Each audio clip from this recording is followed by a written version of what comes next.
It's a beautiful day in the neighborhood, a beautiful day for a neighbor. So I fixed some stuff I've been meaning to get at, and basically this is just a little bonus episode for those who actually want to see that.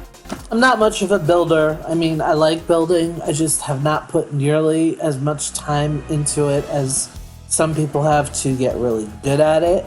I've only been playing Sims since like April, so I've got a long way to go, and I don't consider myself a builder. I don't feel like I have earned that title yet, but I do like building a little bit. I had such an overwhelming job of populating the town of Newcrest that I was like, screw it. I just turned to the user gallery and tried to find some houses that were below 20,000, starter houses, which is why they're kind of small, so that I could move my kids in there after they get older. And I just kind of poked around and found some cute things and started sticking them around. As you can see, I didn't even alter them. I didn't make anything new or different. I didn't landscape. I just left them as they were, because the whole point of it is I just wanted to get some stuff in there. My neighborhood felt so freaking lonely, and we were the only family in it. So now we actually have houses. We can move our kids in there. We can move some other families in there. Maybe make friends. Maybe the kids will have other kids to play with in the neighborhood.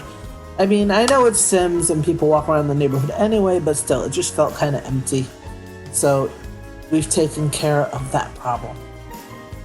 Oh, the one place that I did not put anything was that big, beautiful lot right next to Ridley's house, because as soon as she gets enough money, I'm hoping to move out of this house and to build a nice, big, beautiful house with a beautiful yard on that big, beautiful corner lot. So I'm going to save that for us. But I did put in at least 1, 2, 3, 4, about 6 houses, which is pretty good. And then I started poking around for other kinds of structures that I could put in there, trying to think of what else might be nice to have in the neighborhood besides neighbors. And one of the things that I end up putting in there, I started looking for was, I found some really unique builds too, but one of the things I started looking for was a salon, because I thought it might be fun to have Ridley and some of our kids maybe go to the salon, someplace where they could get their hair done, try on new makeup, change, just trying new outfits, whatever. And I found a cute little salon that's gonna come up as soon as I get this last house in. It's building. Yeah, I found a little salon in the gallery, and it's actually really beautiful. One that actually works. It's like a retail store actually, but because it's a retail store, it has clerks. And when you go there, you can ask the clerks to do your hair or your makeup, or change your clothes or help you get dressed. So it's kind of like a salon. But there's some really nice ones, I gotta admit, in the user gallery. But I found one that just very posh and unique looking. So I grabbed that, and I'm putting it on the corner over here. So it's like the neighborhood salon, neighborhood beauty parlor, where girls can go and shoot the breeze and try on new styles and whatever. Now, the salon that I chose, I'm going to get into it just to give you a little bit of a closer look, because I really like it. There it is, and let's get closer to it. Yeah, because sometimes I have a hard time seeing things in the gallery on those little pictures, but yeah, this has the makeup chairs, it has the hairstyle chairs, it also has the clothes changing thing. And I was thinking about what else we could put in, so I thought of a bowling alley. Something for a little family fun.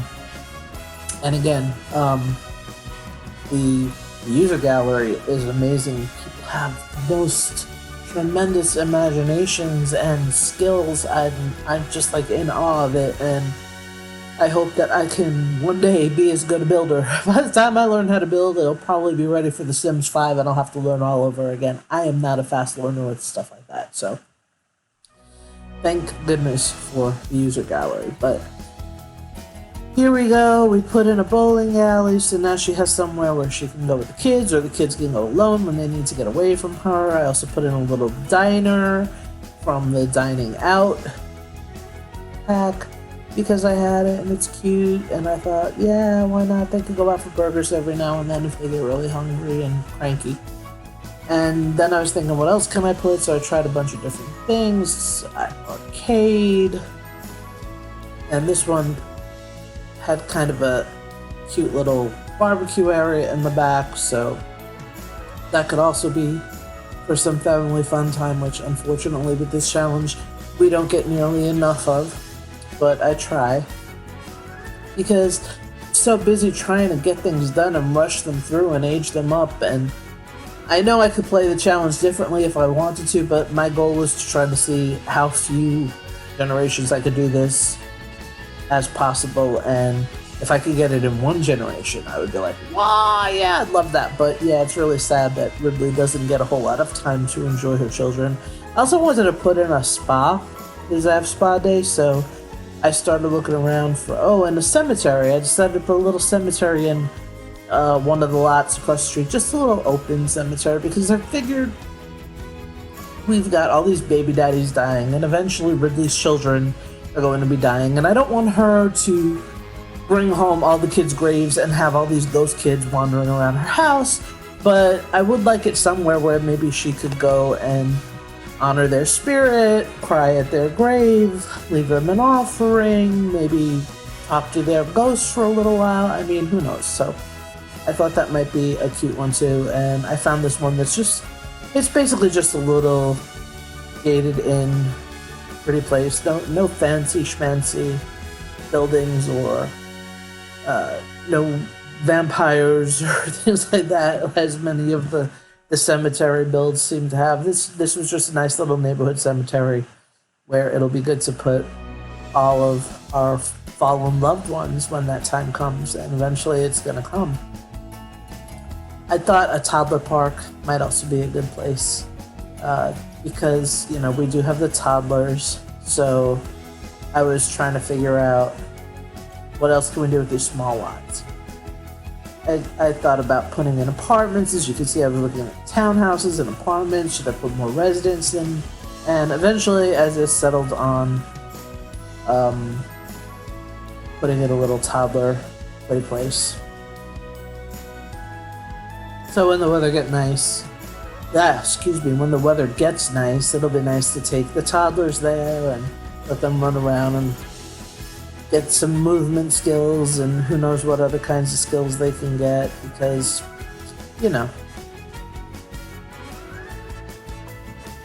some days you just want to get out of the house. Especially now it's like spring is coming and summer's gonna be here.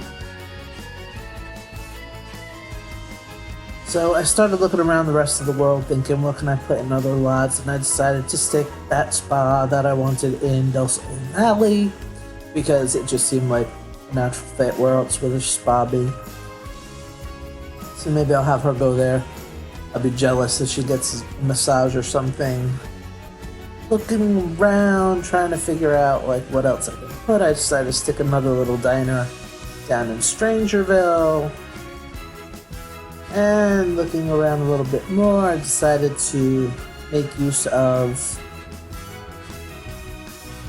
a nice restaurant, Chez Lama or something like that, and make use of, what's that place?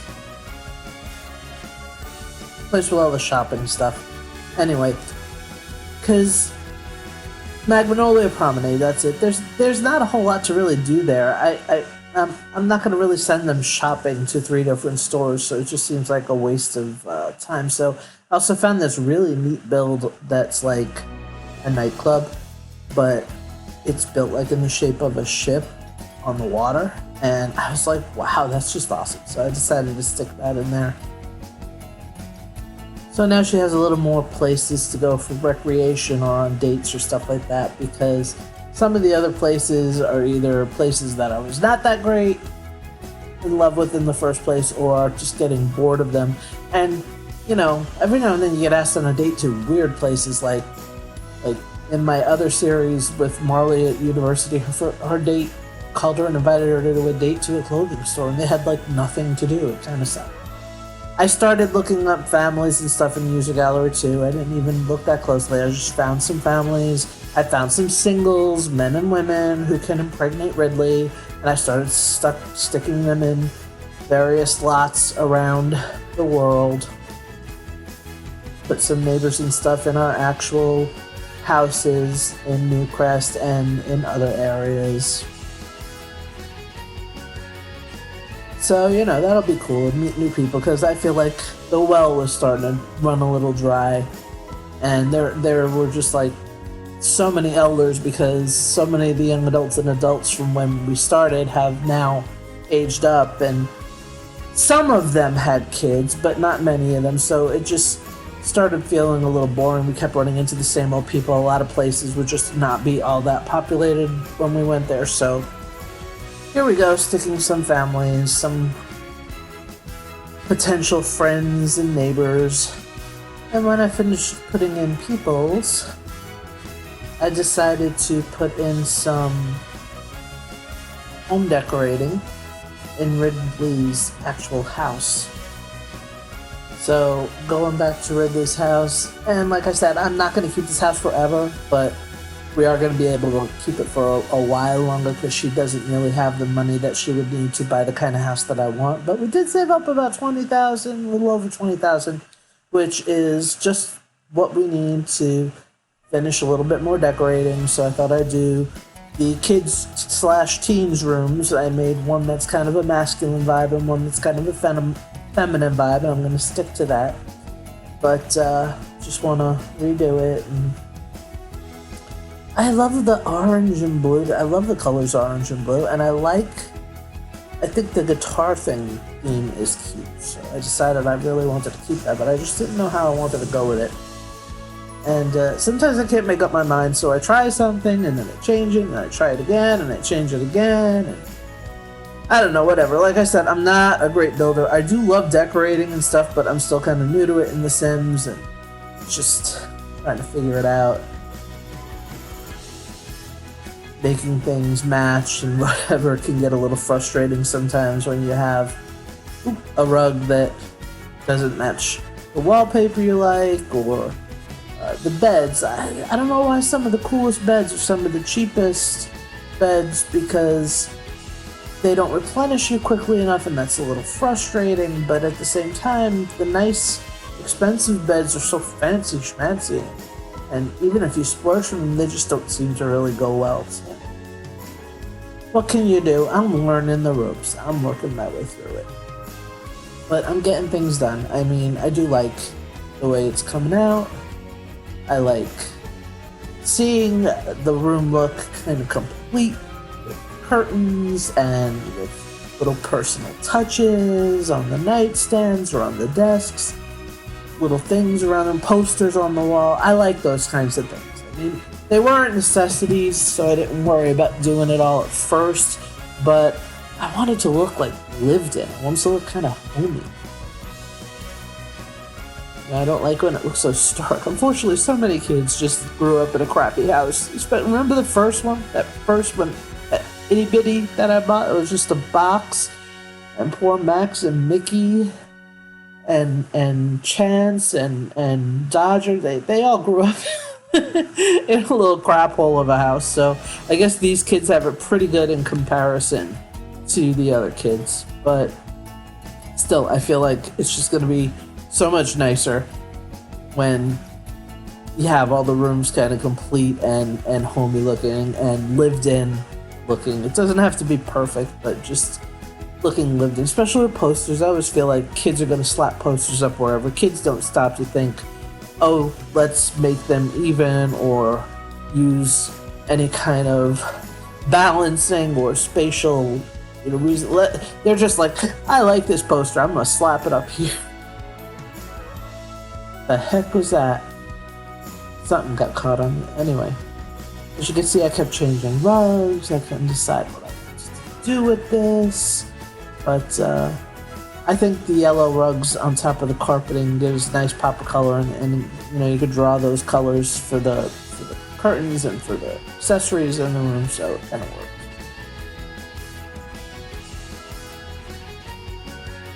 And I went to the girls' room. I love the girls' wallpaper, really love it. And I love that flower portrait painting, whatever that Ridley made.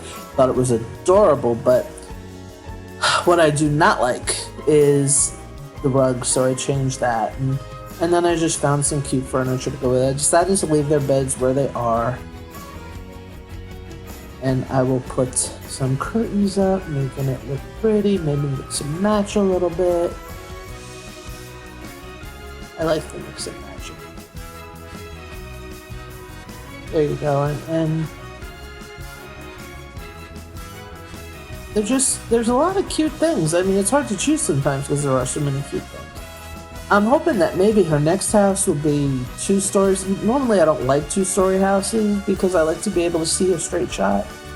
And sometimes people start, especially the babies, start going up and down the stairs, the toddlers. It's annoying, but it's the heck with it. With a household this size, two stories is probably going to be the best bet for us.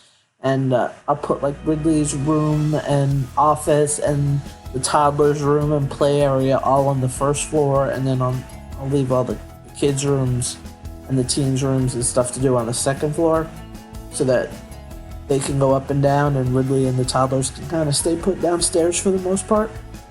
Yeah, right. I mean, that's a fantasy. They're not going to stay put. We know that. But you know what? Screw it. I mean, it'll just be easier overall. The less that there's up and down, the better it will be. And give it a nice size, got rec areas for these kids to have plenty of skill building activities and entertaining things to do, because that is so freaking important.